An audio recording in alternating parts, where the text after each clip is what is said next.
여러분의 척추보안관, 협착증, 디스크, 개 섞어라, 빵빵! 안녕하십니까? 안풍기 원장입니다.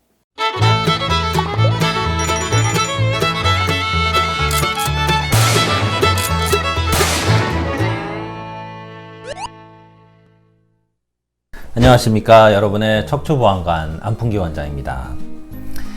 네, 이거는 오늘 질문은 저번에도 한번 약간 다뤘던 내용이긴 한데 MRI가 비용이 이렇게 좀 비싸고 그런데 이거 MRI를 꼭 찍어야 되느냐 이런 것들에 대해서 한번 또 좀 정리해서 설명을 좀 드릴게요.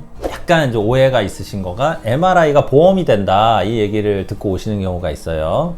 정확하게 말씀드리겠습니다. 지금 2020년 10월이니까요. 아직까지 척추 MRI는 보험이 되지를 않습니다.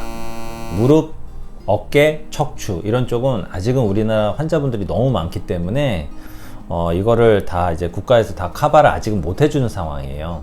MRI가 보험된다는 거는 브레인, 뇌 MRI만 어떤 뇌졸중이나 중풍이나 이런 것들이 사인이 의심될 때 이런 경우에만 이제 보험이 되는 걸로 돼 있고 아직 척추 쪽은 관절 쪽은 아직은 보험이 되진 않습니다. 기다렸다가 그거 되면은 그때 찍을래요 이러지 마세요. 디스크도 치료의 어떤 시기라는 게 있는 거기 때문에 아직까지는 척추 쪽은 보험이 안 된다. 근데 보험되는 경우가 두 가지가 있어요. 하나는 척추 종양, 척추암. 이건 뭐 힘든 얘기죠. 이런 거 걸리지 말아야 되겠죠. 두 번째는 이제 골절. 뼈가 으스러지거나 뭐 다쳤거나 해서 뼈가 골절이 의심되는 경우는 이제 검사를 했는데 결과가 골절이 나왔다. 요때 이제 보험으로 전환이 됩니다. 의심된다고 이제 되는 게 아니고 그런 어떤 기준들이 있으니까 참고하시고요. 자, MRI는 저 같은 경우는 환자분들께 3개월 이상의 만성 통증이 있는 경우는 찍어보는 게 좋다고 말씀드립니다. 단순 근육통, 인대통이 아니란 얘기예요. 일반적인 염좌, 근육이 삐끗하거나 근육 문제라면은 3개월 이상 갈 수가 없어요. 이거는 뭔가 내재되어 있는 디스크, 협착 이런 것들이 있을 가능성이 높다는 겁니다. 이 3개월인 건 제 기준이 아니고 교과서에 나와 있는 기준이에요. 그래서 3개월 넘어가는 만성 통증은 검사를 해보시는 게 좋습니다. 그리고 요즘은 이제 실비보험, 실손보험들도 많이 갖고 계시니까요. 이렇게 1년 동안 허리가 아프고 이런 것들이 한 3-4번 정도의 이벤트가 있다. 이거는 좀 많은 거거든요. 3-4번 이상의 이벤트가 있다면은 미리미리 조기에 한번 찍어보시는 게 좋습니다. 왜냐면은 기본 베이스라인으로 찍어 놓고 나중에 40대, 50대 가서 문제가 생기더라도 기존에 있는 걸 검사해서 비교를 할 수가 있거든요. 그러면은 비교를 해봤더니 큰 차이는 없는데 통증은 심하다. 그럼 이거는 치료를 할 게 아니고 운동하고 물리치료만 해도 나올 수 있다는 얘기잖아요. 그래서 그런 것들이 좀 헷갈릴 수가 있어요. 그래서 1년에 3-4번 이상 좀 아픈 이벤트가 있었다면은 저는 검사를 한번 해보시는 게 좋겠다라고 말씀을 드립니다.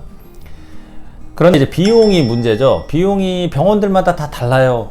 어떤 데는 이제 뭐 20만원, 막 15만원 이런 데도 있고 진짜 싼 데는 어떤 데는 내가 허리 아파서 갔는데 100만원 이상 검사를 하자고 하는 데도 있어요.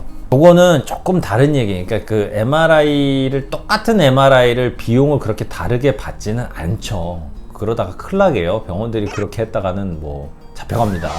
절대 그러진 않고 MRI를 허리를 찍느냐 아니면은 허리가 아프더라도 다리로 증상이 있더라도 등이나 목 쪽에서 내려오는 신경 문제가 있을 수 있거든요. 그럼 등하고 목 쪽도 같이 완전 제대로 찍는 건 아니어도 옵션을 몇 장 붙여서 찍는 방법이 있어요. 그러면 또 비용이 좀 늘어나겠죠. 그러면 통 속에 들어가서 찍는데 뭐 찍는 김에 같이 찍어주지 뭘 그렇게 비용을 더 받냐. 그게 아니고 이 MRI를 찍는 시간이 좀 늘어나요. MRI라는 그 코일 장비가 있거든요. 그 코일 장비라는 거는 이제 수명이 있습니다. 그것도 감가상각이 되는 거죠. 그래서 찍는 그 시간이 길면 길수록 MRI의 수명이라는 게 단축이 되고 또 거기에 주입하는 유지비나 뭐 헬륨가스 또 주입하는 거 이게 이제 유지 보수비가 또 계속 들어요. 그렇기 때문에 뭐 어느 병원도 병원 입장에서 MRI를 유지 보수하는 그 비용에 대한 자유로운 병원은 없습니다. 대학이든 뭐 일반 전문 병원이든.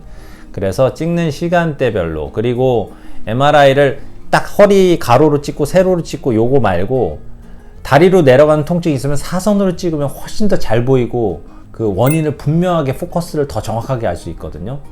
그리고 또 어떤 경우는 좌골신경통이라고 골반이나 그 고관절 문제가 있는데 이게 겹쳐서 나타나는 경우는 이거를 놓치는 경우가 있어요. 허리 문제인 줄 알고 골반 문제를 또 놓치는 경우가 있어.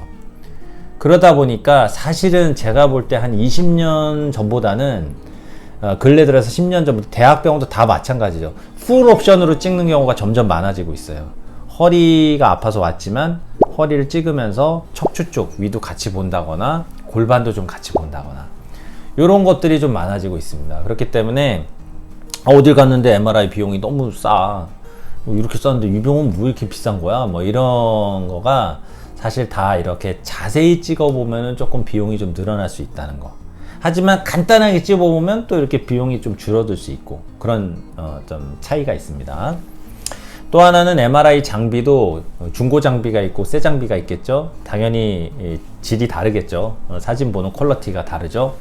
어떤 병원에서 찍어갖고 사진을 갖고 오셨는데 딱 봤을 때 와 이거는 좀 심한데? 아유.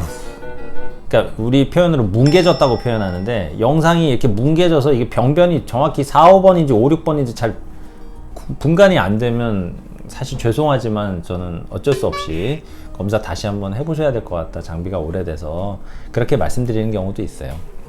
그래서 그런 것들을 감안하셔서 우리 주치의 선생님과 잘 상의하셔가지고 제가 볼 땐 찍는 거면은 좀 확실하게 한 번 찍는 거 확실하게 찍어 보시는 게 좋거든요. 그래서 그런 것들을 참고하셔서 상의해서 검사를 진행하시면은 도움이 되겠습니다.